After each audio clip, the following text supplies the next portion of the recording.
එක තමා මේ හැලෙයි ස්පිල්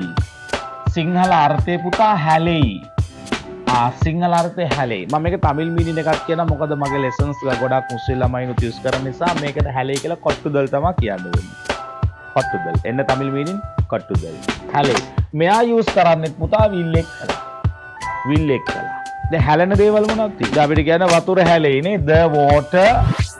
the water will spill the water will spill කිරි එක හැලෙයි the milk will spill the milk will spill කිරි හැලෙයි තින්ත හැලෙයි the ink will spill අපි සාමාන්‍ය ළමයි මෙන්න මේ ඉන් කියන තැන ද ආවොත් ප්‍රොනවුන්ස් කරන්න ඕන දී කියලා ඒකට පොඩි රීසන් එකක් තියෙනවා ඉන් කියන එකේ වවල් සවුන්ඩ් එකක් තියෙන නිසා දී ඉන් තමයි යූස් කරන්නේ the ink will spill තින්ත හැලෙයි තව මොනවද හැල්ල දේවල් තියෙන්නේ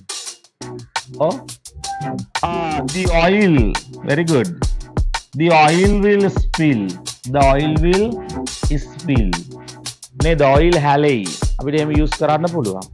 එහෙනම් ඔයාලගේ හැලෙන දේවල් ගෙදරින් ලියා ගන්න හරිද විල් එක දාලා හැලෙන දේවල් ටිකක් ලියන්න ඕන